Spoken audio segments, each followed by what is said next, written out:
रहीम। बेटे क्लास 8 ये अगर हम कल वाले लेक्चर की बात करेंगे उससे हमारा एक चैप्टर भी कंप्लीट हुआ था। कौन सा चैप्टर? रिप्रोडक्शन जो है वो कंप्लीट हुआ था। दैट मीन्स हमारा जो सिलेबस का प्रोसीजर है वो यूनिट 3 हमने फिलहाल ऐसे रख दिया, ठीक है। और टर्म सेकंड पे हमने फोकस करना स्टार्ट किया। टर्म सेकंड के बहुत सारे चैप्टर्स हैं। एक चैप्टर रिप्रोडक्शन जो था वो भी टर्म सेकंड का ही था, हमने वो कंप्लीट कर दिया। और बेटे अब नेक्स्ट 2 चैप्टर्स हम उठाएंगे, पर आज एक चैप्टर उठाएंगे और ऑनलाइन से एक और उठाएंगे, ठीक है। ऑनलाइन में फिजिक्स मखसूस सर उठाएंगे लाइट, और यहाँ हम ऑफलाइन से आज एक चैप्टर उठाएंगे केमिस्ट्री का। उसका नाम है बेटे chemical effects of electric current. Chemical effects of electric current, ठीक है। वो ऑनलाइन वो चैप्टर पढ़ाएंगे। हाँ, अगर कंफ्यूजन रहा तो फिर ऑफलाइन से वो क्लियर कर दीजिए, ठीक है। क्योंकि इस वक्त सुबह 3 ही क्लास आती है, अगर वो भी ये ऑफलाइन पढ़ाएंगे फिर मुझे छोड़ना पड़ेगा इस चैप्टर, ठीक है। अब देखिए बेटे, सबसे पहले आपको पता है ये चैप्टर की मीनिंग क्या है। Chemical effects of electric current. देखिए क्या होता है। इलेक्ट्रिक करंट जो है बेटे, जब ये किसी सब्सटेंस के थ्रू पास होती है, फिर वहां पे उस सब्सटेंस को केमिकली क्या हो जाता है। मेरा मतलब है, फॉर एग्जाम्पल बेटे, हमारे पास ये वाटर है इस बीकर में, ये बीकर है, इसमें मैंने वाटर डाला। अब मैं 2 वायर्स लाता हूं, इधर देखिए, यहां से एक वायर लाई, पानी के अंदर डाली, दूसरी वायर डाली, पानी के अंदर ही। अब देखिए क्या हुआ कि इन 2 वायर्स के अंदर इलेक्ट्रिसिटी चलती है, करंट चलती है। अब क्या हो जाएगा बेटे कि जब इस लिक्विड के थ्रू इलेक्ट्रिक करंट पास हो जाएगी तो बेटे अब इस लिक्विड का क्या हो जाएगा, इसी चीज को हम बोलते हैं chemical effects of electric current. जब भी इलेक्ट्रिक करंट किसी सब्सटेंस के थ्रू पास होती है, अब देखिए उसके बाद उस सब्सटेंस को केमिकली क्या हो जाता है। केमिकली का मतलब उस सब्सटेंस को क्या कुछ बिगड़ जाता है या कुछ सुधर जाता है, ठीक है बेटे। उस चीज को हम बोलते हैं chemical effect of electric current. जब भी किसी सब्सटेंस के थ्रू इलेक्ट्रिक करंट पास होती है, केमिकली उसको क्या हो जाता है। फॉर एग्जाम्पल बेटे, मेरे पास मेटल की रॉड है, यहां से मैंने एक वायर लाई, यहां कनेक्ट की, दूसरी वायर लाई, यहां कनेक्ट की। दैट मीन्स इलेक्ट्रिसिटी इसके थ्रू पास हो जाएगी या नहीं हो जाएगी। बट मैंने किया क्या, इलेक्ट्रिसिटी को इसके थ्रू कनेक्ट यानी कि कंडक्ट करने की कोशिश की। अब देखिए, जो ही मैंने इससे वायर जोड़ दी, इस सब्सटेंस के through electric current for example pass हो जाएगी, तो बेटे पास होने के बाद इस सब्सटेंस का क्या बिगड़ जाएगा या इस सब्सटेंस के साथ क्या मामला हो जाएगा, इसी चीज को हम बोलते हैं chemical effects of electric current. अब देखिए बेटे, हमें इस चैप्टर में से यानी कि कुछ पहले ही टर्म्स, इंपॉर्टेंट टर्म्स पढ़ने हैं, उसके बाद बेटे मैं आपको इस चैप्टर के अंदर ले जाता हूं, ठीक है। सबसे पहले हम पढ़ेंगे बेटे आयन, ION, आयन। ये थोड़ा टेक्स्ट बुक से हट के ये टर्म है, समझे पहले आयन क्या होता है। देखिए ये वाला टॉपिक समझ आया, ये टर्म्स 2-3 समझ आई, दैट मींस आपका जो है 40% चैप्टर कंप्लीट हो गया। मेरा मतलब है आपका 40% कंफ्यूजन जो इस चैप्टर में रहने वाला है वो जो है बेटे वो क्लियर हो जाएगा। सबसे पहले आयन क्या होता है, ION, आयन। किसी को पता है आयन क्या होता है? हाथ खड़ा कीजिए, पता है? चलिए देखे इधर, आयन क्या होता है। एटम सुना है? Yes, sir. एलिमेंट सुना है? Yes, sir. What is hydrogen सुना है? Yes, sir. Hydrogen, helium, lithium, beryllium, boron, carbon, nitrogen, oxygen, fluorine, neon. That means मैंने 8-10 एलिमेंट्स के नाम गिने। सुनिए बेटे, चाहे आप फिलहाल 8th लेवल तक एटम बोलो या आयन बोलो, सॉरी एटम बोलो या एलिमेंट बोलो, एटम बोलो या एलिमेंट बोलो, एक ही बात है, ठीक है। देखिए एलिमेंट क्या होता है, थोड़ा सा मैं आपको समझाता हूं। असल में आपको 9th में पढ़ना है एलिमेंट क्या होता है। Every living organism living in this universe, जितने भी दुनिया में लिविंग थिंग्स हैं, वेदर प्लांट्स और एनिमल्स, चाहे वो प्लांट्स या एनिमल्स हैं, जितने भी लिविंग थिंग्स दुनिया में रहते हैं, they are made up of, किस चीज के बने हैं? और जोर से बोलो ना, वो सेल्स के बने हैं। प्लांट भी सेल का, एनिमल भी सेल का, माइक्रो ऑर्गेनिज्म भी सेल का बना है। अब देखिए, लिविंग थिंग सेल्स के बने हैं, नॉन लिविंग थिंग्स किस चीज के बने हैं? एटम्स। मैंने ये चीज ऑलरेडी आपके साथ डिस्कस की हुई है, मेटल्स है, नॉन मेटल्स है। और नॉन लिविंग थिंग्स किस चीज के बने हैं? एटम्स। एटम्स के बने हैं, ठीक है ना बेटा। यही एटम चाहे आप इससे बोलेंगे या एलिमेंट बोलेंगे, एक ही बात है, ठीक है। अब देखिए, फॉर एग्जाम्पल खड़ा उठो, उसको अपनी, उसका नाम है वारिस, पूरा नाम वारिस इकबाल। अब देखिए, इसको अपनी मामा घर में पुकारते होगी जान सबा, ठीक है ना। अब देखिए, फॉर एग्जाम्पल पुकारते होगी ना, अब देखिए किस तरह से पुकारते हो, यानी कि बड़े प्यार से पुकारते होगी। वो जो इसको अपनी मामा एक नाम से पुकारती है, वो जो नाम है वो इसी को रिप्रेजेंट करता है, और वारिस इकबाल वो इसी को रिप्रेजेंट करता है। बैठ जाए। दैट मीन्स बेटे कि दो दो नाम है एक ही बंदे के। इसी तरह चाहे आप एटम बोलेंगे या एलिमेंट बोलेंगे, बेटा एक ही होता है, बंदा तो एक ही है, ठीक है ना। सबस्टेंस तो एक ही है, नाम दो दो है। समझे बेटे आप क्या होता है? जितने भी दुनिया में नॉन लिविंग सबस्टेंसेस है, फिलहाल नॉन लिविंग्स की बात करेंगे, even though livings are made up of atoms, ठीक है। जितने भी दुनिया में नॉन लिविंग्स है, आयरन है, कॉपर है, कोबाल्ट है, निकल है, ब्रास है, गोल्ड है, नाइट्रोजन है, ऑक्सीजन है, यानी कि क्लोरीन है, जितने भी दुनिया में नॉन लिविंग सबस्टेंसेस है, नॉन लिविंग, वो बेटे नॉन लिविंग सबस्टेंस जो है ना, वो एलिमेंट्स के बने हैं या एटम्स के बने हैं। क्लियर हुआ? अब देखिए, ये एटम या एलिमेंट जो है बेटे, ये किन के अंदर? नॉन लिविंग्स के अंदर पाया जाता है। हाँ, हमारी सेल जो है वो भी एटम्स की बनी है या एलिमेंट्स की बनी है। समझ आ रहा है ना? दैट मीन्स लगभग दुनिया में सारे के सारे सबस्टेंसेस इसी एलिमेंट के ही बने होते हैं। क्लियर हुआ बेटे?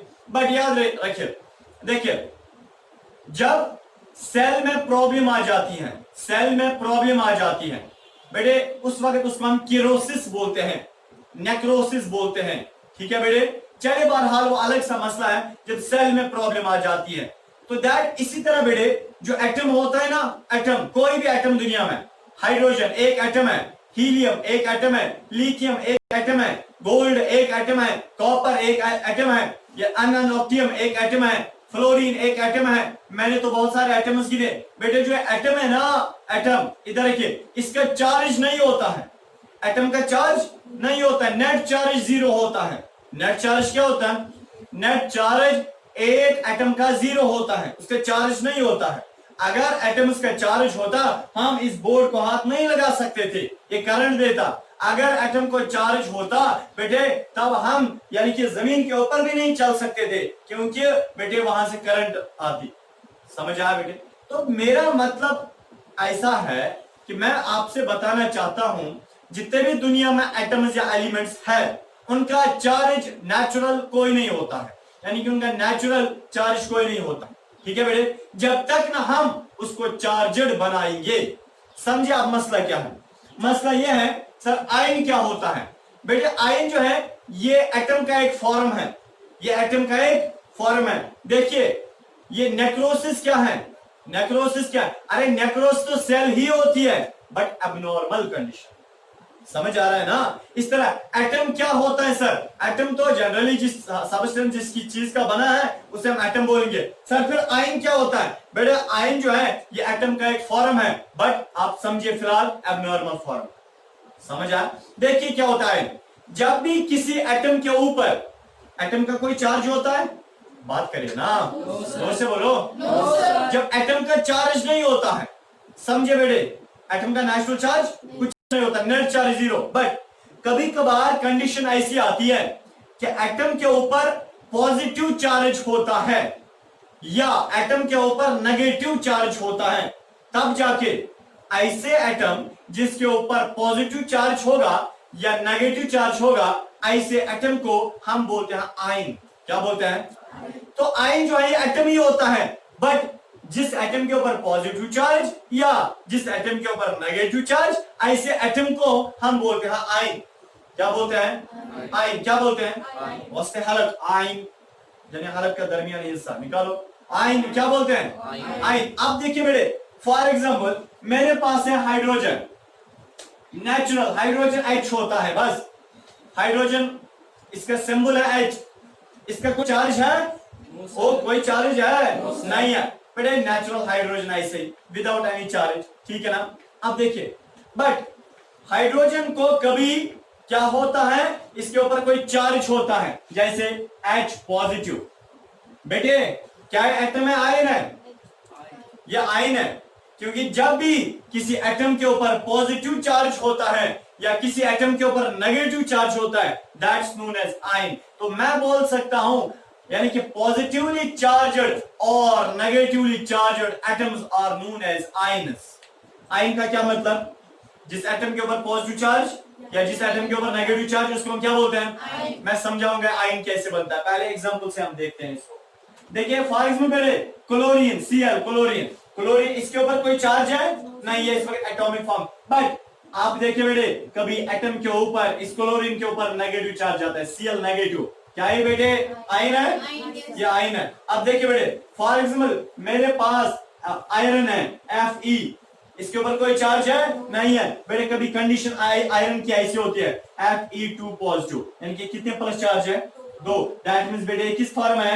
आयोनिक फॉर्म है, आयन है ये, ठीक है। चले इतना ही नहीं, और भी है बेटे, लिथियम है, Li लिथियम। इधर के लिथियम जो है, इसका कोई अभी चार्ज नहीं है, बट कभी कुछ कंडीशंस ऐसी होती है जब ये अपने आप को ऐसे Li पॉजिटिव बनाता है। समझ आ रहा है बेटे?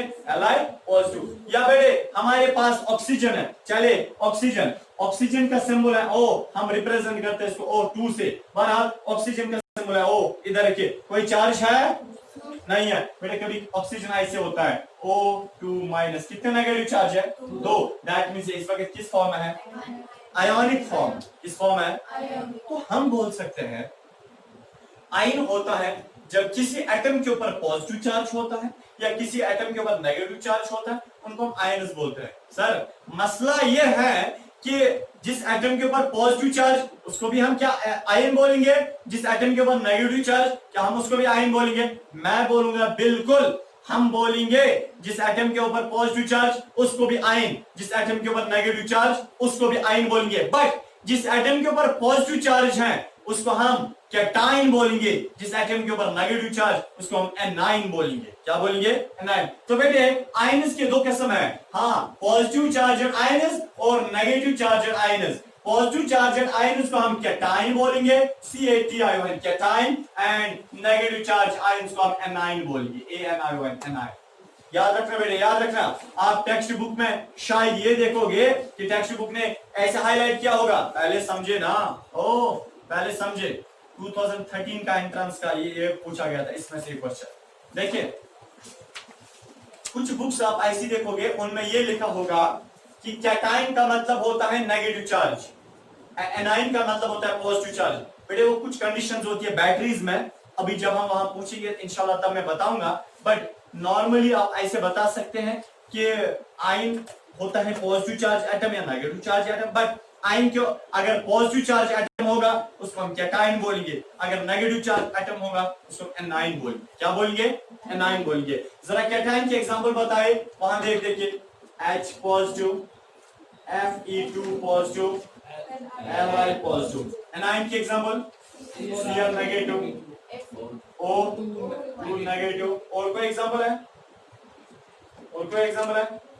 N3 negative, nitrogen 3 negative, nitrogen, ठीक है ना। बहरहाल आप इतना बेटे लिख सकते हैं, ठीक है ना। आयन लिखो, आयन क्या होता है? पॉजिटिव चार्ज एटम और negative charge atom, that's known as ion. और आयन के दो किस्म हैं, कैटाइन एंड एनाइन। अब इसके बाद बेटे हमने जो आयन्स देखे ना, अब इसके बाद हम देखेंगे कि इस आयन का फंक्शन क्या होता है दुनिया में। उससे पहले हम देखेंगे ये आयन बनता कैसे है। समझे बेटे मैं क्या बताने जा रहा हूं, आयन कैसे बनता है, फॉर्मेशन ऑफ आयन। ये 9th का भी टॉपिक है, 10th का भी टॉपिक है और 8th का भी टॉपिक है, ठीक है बेटे। फॉर्मेशन ऑफ आयन, समझे पहले मेरी बात। देखिए उससे पहले मैं आपको ये चीज बताऊं बेटे, कल भी एक नोटिफिकेशन आई थी गवर्नमेंट से कि 8th का है उसका मास प्रमोशन, मैंने एक वो वीडियो क्लिप देखा, किसी ने भेजा था, तो उसका मास प्रमोशन वगैरह नंबर 1, नंबर 2, और गवर्नमेंट की यानी कि गवर्नमेंट ने वो ऑर्डर निकाला था कि दिसंबर से स्कूल से ओपन होंगे। और बेटे देखिए सुनिए मेरी बात, जो दिन मिलेगा उसको सर पे रखो, उसको गनीमत समझो, जो दिन पढ़ने के लिए मिलेगा। नंबर 1, नंबर 2, मास प्रमोशन के पीछे मत जाओ, अगर हो भी गई तब भी आपके लिए नुकसान है, अगर नहीं हुई तब भी, यानी कि अगर नहीं हुई और फिर पढ़ना छोड़ दे तब भी आपके लिए नुकसान है। मैं बताने जा रहा हूं कि मास प्रमोशन जो है बेटे, ये बच्चों के लिए बड़ी लीथल होती है, बड़ी खतरनाक होती है। बच्चों का कैरियर जो है उस पर क्या चाकू मारता है मास प्रमोशन। बच्चों को अच्छा लगता है, एग्जाम नहीं देना है, ऐसे ही पास हो जाएंगे, बट याद रखना आपका सिलेबस जो है वो ऐसे रह जाता है और फिर अगली वाली क्लास में आपको उसका सामना करना पड़ता है, वो दिक्कत पेश आ जाती है। इसीलिए जो दिन मिलेगा उसको गनीमत समझो, जो ऑफलाइन से ऑनलाइन से पढ़ने का मिलेगा उसको क्या समझना है, गनीमत समझना है, और इस चीज के पीछे मत जाओ। स्कूल अब बंद हो गए तो अब पढ़ने का यहाँ फायदा क्या है, ठीक है, या घर में पढ़ने का फायदा क्या, स्कूल तो फिलहाल बंद है, कोई एग्जाम नहीं होगा, या गवर्नमेंट ने ऑर्डर निकाला मास प्रमोशन का, फिर इस चीज के पीछे मत जाओ। अगर अभी आप छोड़ दोगे ना ये पढ़ाई, यानी कि आप समझोगे आप 9th में डायरेक्ट जाएंगे, मास प्रमोशन होने वाली है, आप दिसंबर तक ऐसे रहेंगे, बेटे दिसंबर तक आपकी रिदम खत्म हो जाएगी। और नंबर 2 जो है, दिसंबर तक जब आप फिर 9th में जाओगे फिर वहां पे इस चीज का ये भुगतना पड़ेगा, ये टाइम जो आपने जाया किया होगा। बहरहाल हम स्टार्ट करें वापस। बेटे आयन जो है ये बनता कैसे है, आयन बनता कैसे, अगर एक एटम नॉर्मली H था, हाइड्रोजन था, अब H पॉजिटिव क्यों बन गया, अगर एक एटम Cl नेगेटिव था, यानी कि Cl था, क्लोरीन था, वो Cl नेगेटिव क्यों बन गया। याद रखिए बेटे, मैंने आपसे बताया है कि एटम जो है, एटम इस एटम का स्ट्रक्चर मैं आपको नहीं समझाना चाहता हूं क्योंकि वो डिटेल में ज्यादा जाएगा। एटम के पास प्लस चार्ज होता है और माइनस चार्ज होता है, हमें पता है, जैसे सेल में एसिड होता है और बेस होता है, इसी तरह एटम जो है बेटे उसमें प्लस चार्ज होता है और, बोलिए ना, एटम के अंदर जो प्लस चार्ज होता है ना उसको हम क्या बोलते हैं, प्रोटॉन। क्या बोलते हैं, जरा बात करो, प्रोटॉन। एटम के अंदर जो प्लस चार्ज है उसको हम क्या बोलते हैं, प्रोटॉन। एटम के ऊपर अंदर जो नेगेटिव चार्ज होता है उसको हम क्या बोलते हैं, इलेक्ट्रॉन। क्या बोलते हैं, बोलिए, इलेक्ट्रॉन। एटम के अंदर क्या होता है, चार्ज, दो किस्म के, कौन कौन, और नेगेटिव चार्ज। पॉजिटिव चार्ज को हम क्या बोलते हैं, और नेगेटिव चार्ज को इलेक्ट्रॉन। समझे, एक एटम या इलेक्ट्रॉन लूज करेगा, अपनी बॉडी से बाहर निकालेगा, लूज करेगा, क्यों, क्योंकि दुनिया में हर एक चाहता है मैं क्या, खुश रहूं, मैं स्टेबल रहूं। बेटे एक एटम इलेक्ट्रॉन बाहर निकालता है, अपना इलेक्ट्रॉन फेंक देता है बाहर, क्यों, क्योंकि एटम चाहता है मैं खुश रहूं। जो मेरे पास इलेक्ट्रॉन था इसकी वजह से मैं ना खुश था, अनस्टेबल था, जो ही इसने इलेक्ट्रॉन को बाहर फेंका ना, अब ये खुश रह जाता, अब ये क्या, इसको खुशी मिलती है, स्टेबल बन जाता है। दैट मीन्स एक एटम या इलेक्ट्रॉन को बाहर निकालेगा, या कुछ एटम्स दुनिया में ऐसे हैं वो इलेक्ट्रॉन को लेते हैं, दूसरों का इलेक्ट्रॉन छीन लेते हैं और अपनी बॉडी में रख देते हैं। तो मैं बोल सकता हूं दुनिया में कुछ एटम्स ऐसे हैं वो इलेक्ट्रॉन को बाहर फेंकते हैं, और कुछ एटम्स ऐसे हैं वो इलेक्ट्रॉन को लेते हैं। और याद रखना, जो एटम इलेक्ट्रॉन अपनी बॉडी से बाहर फेंक देता है, क्या, जो अपने एटम्स अपनी बॉडी से इलेक्ट्रॉन बाहर फेंक देता है, बेटे उनका चार्ज पॉजिटिव आ जाता है। क्या चार्ज आता है, पॉजिटिव चार्ज आ जाता है। और जो एटम इलेक्ट्रॉन दूसरों का लेता है उनका चार्ज नेगेटिव आ जाता है। क्या आ जाता है, तो बेटे जो एटम इलेक्ट्रॉन लूज करते हैं उनका चार्ज पॉजिटिव आता है, और जो एटम इलेक्ट्रॉन एक्सेप्ट करते हैं, लेते हैं, उनका चार्ज क्या आता है, negative. That means electron lose या इलेक्ट्रॉन गेन से एक एटम जो है वो आयन बन जाता है। आयन कैसे बनते हैं, इलेक्ट्रॉन लूज करने से या इलेक्ट्रॉन गेन करने से एक एटम क्या बन जाता है, आयन। बोले ना, कैसे आयन बनता है, एक एटम जब इलेक्ट्रॉन लूज करता है या इलेक्ट्रॉन गेन करता है तब एक एटम क्या बनता है, आयन बनता है। क्या बनता है, आयन बनता है। समझ आया, क्या बनता है, आयन बनता है। अब मसला यहाँ पे है, देखिए मैं आपको एक एग्जांपल देता हूं, उसके बाद हम क्लास भी कंक्लूड करते हैं। देखिए समझे, आपने देखिए ये जो आयन्स है ना, आयन्स जहां पे आयन्स होते हैं जिस लिक्विड में आयन्स होते हैं, क्या? जिस लिक्विड में आयन्स पाए जाते हैं उस लिक्विड में इलेक्ट्रिसिटी पास होती है, और जिस लिक्विड में आयन्स नहीं होते हैं उस लिक्विड में इलेक्ट्रिसिटी पास नहीं होती। सर क्या आप बता रहे हैं? आप देखिए, आपने सुना होगा कि पानी में इलेक्ट्रिसिटी चलती है, और कुछ लोग कहते हैं पानी में इलेक्ट्रिसिटी नहीं चलती है। सुना है ना? कौन बोलता है इलेक्ट्रिसिटी पानी में चलती है? हाथ खड़ा करो। कौन बोलता है इलेक्ट्रिसिटी यानी कि इसमें पानी में नहीं चलते? हाथ खड़ा करो, हाथ खड़ा करो। और बेटे इधर के, मैं बोलता हूं पानी में इलेक्ट्रिसिटी चलती है और पानी में इलेक्ट्रिसिटी नहीं चलती है। सर क्या मतलब? देखिए बेटे, कुछ यानी कि कुछ वाटर दुनिया में ऐसा है, आधा वाटर दुनिया में ऐसा है उसमें इलेक्ट्रिसिटी पास होती है, और दुनिया में ऐसा भी वाटर है उसमें वो इलेक्ट्रिसिटी पास नहीं होती है। याद रखना, जिस पानी में आयन्स होते हैं, जिस पानी में आयन्स होते हैं, आयन का मतलब पॉजिटिव चार्ज एटम या नेगेटिव चार्ज एटम, उसको आयन बोलते हैं। जिस पानी में आयन्स पाए जाते हैं बेटे उस पानी में इलेक्ट्रिसिटी पास हो जाएगी, और जिस पानी में आयन्स नहीं होते हैं उस पानी में इलेक्ट्रिसिटी पास नहीं हो जाएगी। आपने सुना है बेटे हार्ड वाटर? हार्ड वाटर होता है, रेन वाटर को भी आप हार्ड वाटर बोल सकते हैं। हार्ड वाटर का मतलब है वो वाला पानी जिसमें आयन्स होते हैं, उसको हम हार्ड वाटर बोलते हैं। बेटे हार्ड वाटर में इलेक्ट्रिसिटी पास हो जाएगी? हार्ड वाटर में इलेक्ट्रिसिटी पास हो जाएगी? उससे बोलो ना। क्यों हो जाएगी? क्योंकि उसमें क्या होते हैं? आयन्स पाए जाते हैं। बेटे सॉफ्ट वाटर सुना है? सॉफ्ट वाटर वो वाला पानी होता है जिसमें आयन्स बिल्कुल भी नहीं होते। बेटे सॉफ्ट वाटर में इलेक्ट्रिसिटी पास हो जाएगी? नहीं हो जाएगी। दैट मीन्स दुनिया में पानी ऐसा भी है जिसमें जो हार्ड वाटर कहलाता है उसमें इलेक्ट्रिसिटी पास हो जाती है, और दुनिया में ऐसा भी पानी है उसको हम सॉफ्ट वाटर बोलते हैं, उसमें इलेक्ट्रिसिटी पास नहीं होता है। बेटे इंशाल्लाह हम नेक्स्ट लेक्चर में देखेंगे कुछ एग्जांपल्स कि किस में वाटर में इलेक्ट्रिसिटी पास होती है और किस में पास नहीं होती है, और इलेक्ट्रोलाइट्स भी देखेंगे।